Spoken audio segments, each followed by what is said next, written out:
Olá, alunos, bom dia. Tudo bem, né? Vamos lá então. Gente, vamos lá então. Eu gostaria que vocês abrissem o livro lá na página 205, por favor. Abra um livro na página 205, né? Nós vamos aqui fazer a nossa aula sobre o fascismo italiano, tá?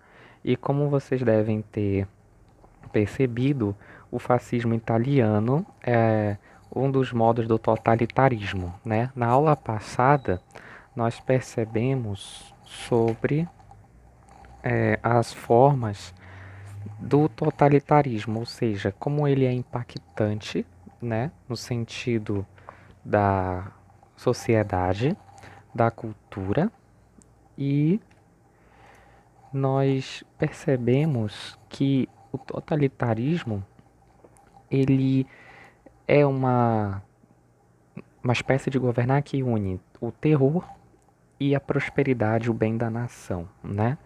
Então, é algo que me deixa impressionado, né? Como vocês também devem ter ficado.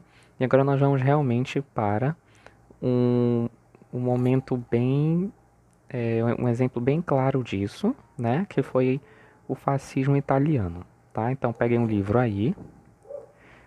Espero que todos já tenham achado. Vamos lá começar então, né? Trata-se, trata-se, né, como o livro diz aqui. Vamos lá.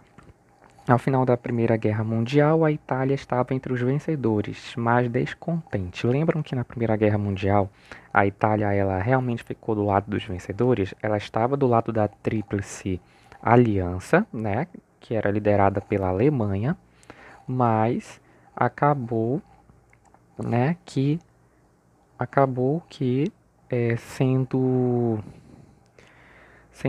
né, fragilizada, e quando a Alemanha ficou cada vez mais isolada na Primeira Guerra, a Itália mudou de lado. Lembram disso? Quando aconteceu isso, então a Itália ficou do lado dos vencedores, mas ela ficou descontente porque ela saiu fragilizada. Como aqui vai dizer, ela perdeu os territórios da Fílmia e da Dalmácia, a recém-criada Iugoslávia. E esse era um território importante para a Itália, né?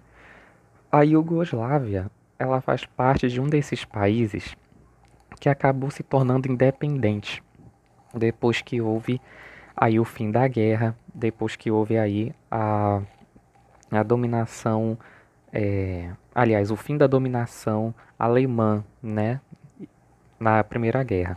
Então, quando ela ganha esses territórios, a Itália fica muito descontente.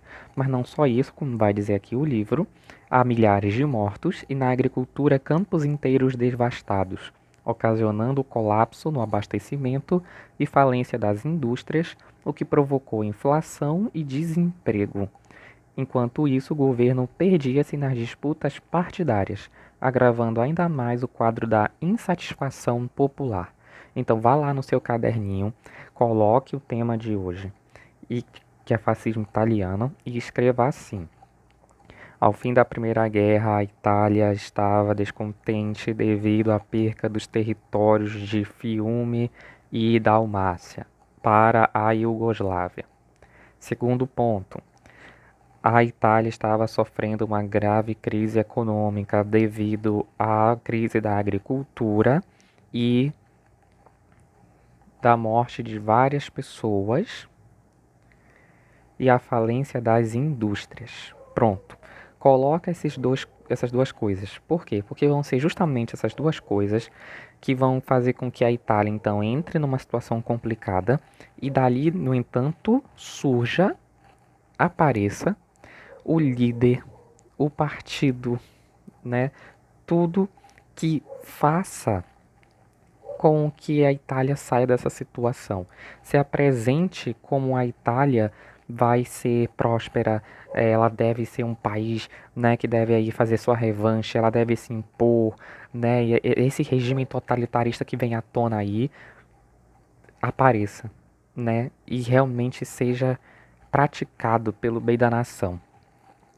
E aí aparece essa figura então de Benito Mussolini, fundador do Partido Fascista, fundado em 1921. Mussolini formou várias milícias. É claro, né, gente? Se você quer ser governante, ainda mais desse regime totalitarista, você tem que ter todo um quadro, né, político-militar a seu favor. Então, o Mussolini fez diversas alianças. Daí surgiu um grupo especial chamado Camisas Negras, como está aqui no livro de vocês. E dessas camisas negras havia aí, então, várias milhões de seguidores, né? Depois, o totalitarismo já havia começado com esse movimento. É que faltava só oficializar, né? Colocar Mussolini lá, de fato, no poder. E isso aconteceu, né?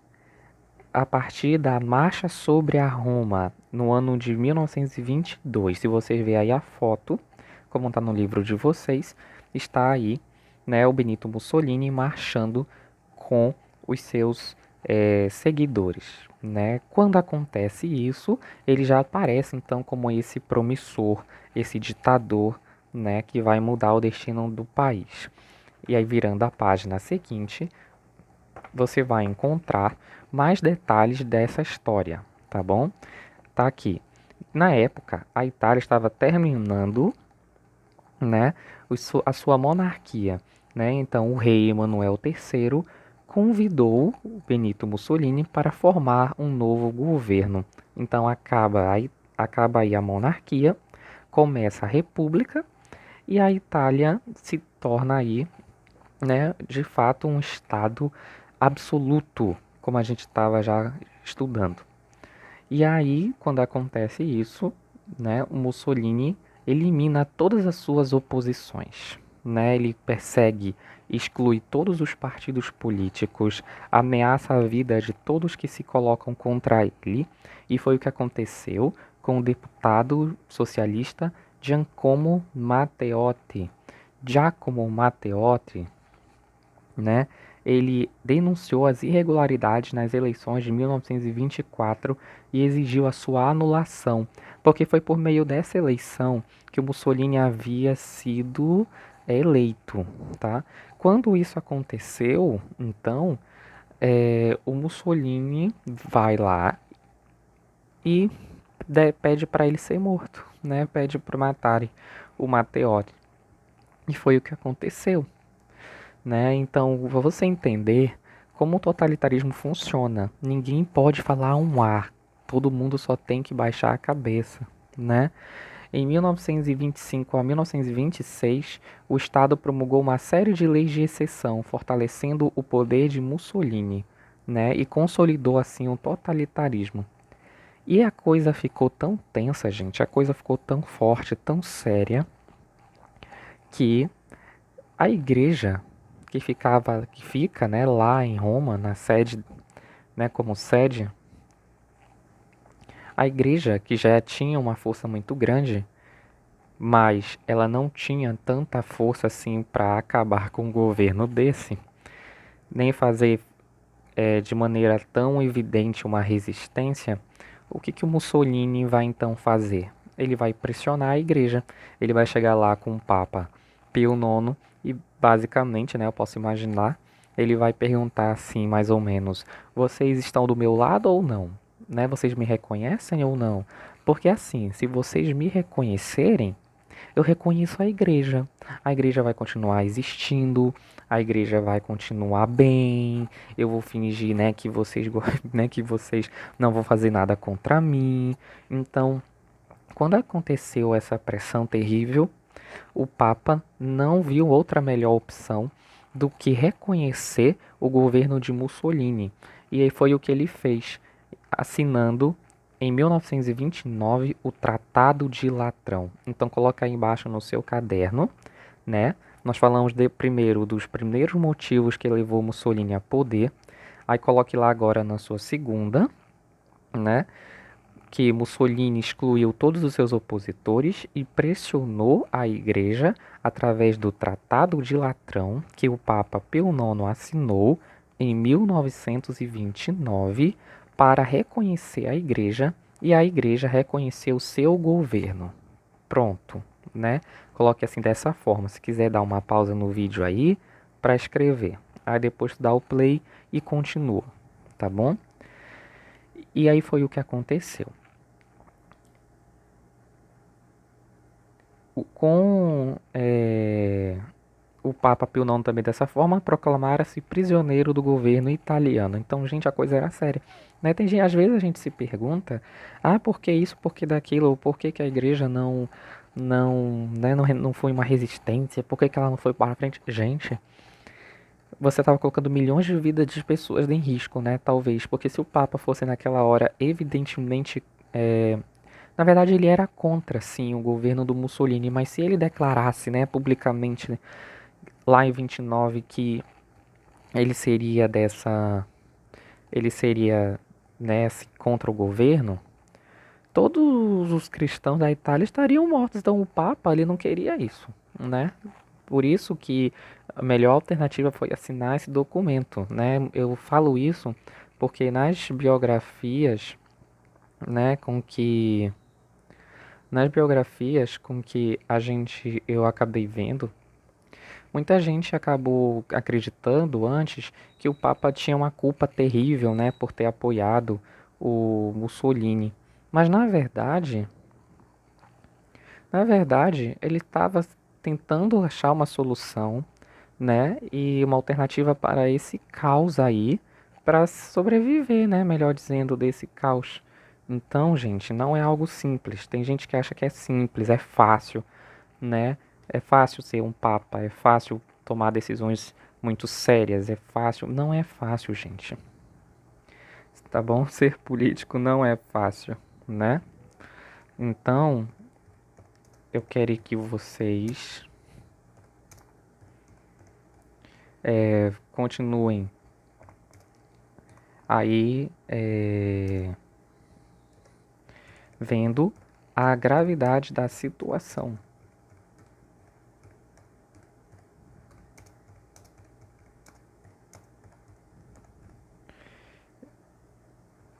Né? Continuando, o livro de vocês diz assim: no mesmo ano, a Itália foi atingida pela crise mundial provocada pela quebra da Bolsa de Valores de Nova York. Lembram disso? Né? Então, quando a igreja, depois que a igreja assinou o Tratado de Latrão, a crise estourou. Com aquela crise, a Itália teve mais algum argumento na pessoa de Mussolini para validar o seu governo e criar alternativas que favorecessem a Itália diante daquela crise. Lembra quando eu falei lá no início do vídeo do totalitarismo, que os totalitaristas odiavam os republicanos, principalmente os norte-americanos? É porque justamente os norte-americanos estavam envolvidos nessa crise e estavam afetando a Europa. Como os Estados Unidos faz parte do grupo que venceu a Primeira Guerra, então a Europa não queria se ver dependente. E esse totalitarismo acabou sendo aí uma alternativa para os países, principalmente a Itália, que a gente está vendo aqui, e depois a Alemanha, com a pessoa do Hitler, para, né, fazer aí a independência econômica e a dominação mundial a partir daquele sistema. Então foi o que aconteceu. O fascismo da Itália começou a fazer colônia. Gente, século XX. Tem gente que acha que essa coisa de colônia, né, de pegar território e riqueza, explorando as pessoas de outra região, é coisa só do século XV. Não, gente. Olha, estamos no século XX aqui e a África, o norte da África, foi colonizada pelos italianos, né? O Mussolini retirou muitas riquezas do norte da África para sustentar a Itália, tá? E a Alemanha também vai ter suas colônias. Afinal, por que Hitler vai querer dominar quase todos os países?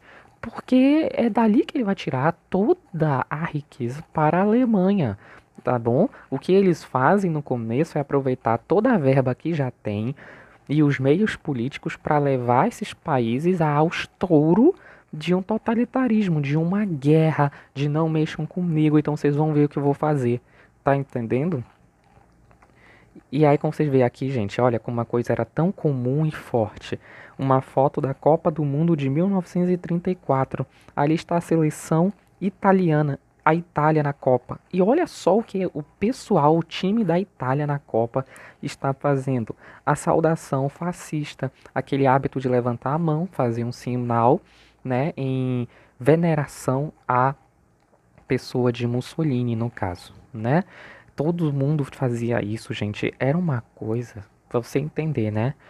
Como era forte, né? Estamos falando de uma sociedade que foi apelada, foi manipulada, e outra parte, né, da sociedade é simplesmente obediente, obedece à força, tá bom? E aí, foi dito isso, então, a gente pode partir para os exercícios de aplicação que estão na página 215. Por favor, verifiquem aí, página 215. E aí vamos fazer assim, conforme vocês forem comentando, vocês coloquem, aliás, respondendo, vocês coloquem as respostas lá no box que eu vou criar. No Class, respostas dos exercícios de aplicação, página tal, aí você coloca, tá bom? As respostas. Depois eu vou criar outro box, respostas dos exercícios propostos da página 214, aí vocês colocam. Aqui nesse vídeo a gente vai fazer então agora os exercícios, vocês escrevam e aí depois vocês coloquem lá no Class, tá? No box que eu vou colocar. Dos propostos que a gente já fez, né? A maioria aqui da página 214, né? Também, se alguém falta aí entregar, essa é também a hora, tá bom? No caso, vamos lá. Descreva as primeiras condições que provocaram a ascensão do fascismo na Itália. Nós já falamos, né? O sentimento de revanche da Primeira Guerra, a crise de 29, a crise da Itália e a propaganda massiva sobre a pessoa de Mussolini. Pronto. Isso provocou o fascismo na Itália, tá? Claro que também o Mussolini vai dar um golpe das eleições, então isso também não deixa de ser um fator. Segundo, com base nos conhecimentos adquiridos, assinale a alternativa correta sobre as ideias e as práticas fascistas. O fascismo defendia nacionalismo essencialmente liberal e pacifista. Não, não era pacífico, foi algo violento. O fascismo influenciou a execução da Revolução Russa liderada por Lenin. Não, lá, o Comando Vermelho, o comunismo, o socialismo era o principal inimigo da Europa. O fascismo fundado por Hitler restringiu-se apenas à Itália. Não. Mussolini fundou um fascismo na Itália e o Hitler vai aperfeiçoar, mudar esse fascismo, tornando ele a forma mais violenta que nós vamos imaginar, além do Mussolini, tá? D. O fascismo defendia ação prática assentada na total obediência ao Estado. Sim, né, todo mundo devia obedecer totalmente ao Estado. E o Benito Mussolini não recorreu à história para desenvolver o fascismo. Lógico que ele recorreu. Para ele montar os discursos dele, ele teve que falar lá, entendeu? Dos Estados Unidos, da Primeira Guerra, do partido, da crise que estava passando. Ele tinha que fazer um discurso de lábia, né? A lábia é aquela palavra sedutora, né? Então ele teve que fazer isso. Terceiro, explique o Tratado de Latrão. O Tratado de Latrão é aquele tratado assinado pelo Papa Pio IX, reconhecendo o governo de Mussolini, diante da pressão em que se encontrou, e o Mussolini reconheceu a Igreja, né, como uma religião legal da Itália, e compensação também reconheceu ela como um grande estado da Itália, inaugurando aí o Vaticano, tá bom? Ao mesmo tempo, o Papa era refém do Mussolini naquele documento. Escreve assim, né? Aí dá uma pausa, se quiser aperta o play depois e continua. Quarto, o que foi a marcha sobre Roma? Justamente o episódio pelo qual o Mussolini, junto com seus seguidores, principalmente os camisas negras, estavam, né, fazendo para trazer à Itália toda aquela sensação partidária e de novidade que ia acontecer a partir da pessoa dele. Então foi o evento político da marcha de Mussolini com os seus seguidores, especialmente os camisas negras, pelos quais a novidade partidária, a exaltação da figura de Mussolini estavam sendo proclamadas. Ponto. Se quiser dar uma pausa, volta aí, copia aí, você depois Escreve. Dá o play e continua. Quinta e última. Quais desses fatores contribuíram para a ascensão do fascismo na Itália durante a década de 1920? Antinacionalismo? Não, já começou errado, né? Era muito nacionalista, principalmente um nacionalismo quase doentio, né? Um crescimento econômico e fortalecimento do poder real? Não, não havia mais reis nessa época. A ascensão do campesinato? Não, o camponês não foi um governante, não teve assim uma ascensão muito alta da sua classe social. Fortalecimento do liberalismo? Não, já dissemos que não há nada de liberal e não há nada de democrático no sistema totalitarista. O que nos leva então à correta da questão. Letra D. Nacionalismo e crise econômica. Foi graças ao nacionalismo e à crise econômica da Itália que o discurso e a figura de um partido e de um poder, uma pessoa, vai ser declarada, né, a única e a melhor saída para a Itália, né, e traz aí toda uma realidade nova, inédita, que nem o povo italiano soube discernir. Né? Então, gente, basicamente é isso. Coloquem agora lá no Class as respostas que vocês escreveram, tá bom? Desses exercícios de aplicação. Na próxima aula, nós vamos falar do nazismo alemão, uma forma muito maior de fascismo, tá bom? Até lá, então. Depois eu vou mandar um link para vocês verem sobre isso. Eu acho que vocês já viram aquele link que eu já enviei, né? Mas já assistam, que ele é curtinho, né? Espero que tenham gostado e até a próxima.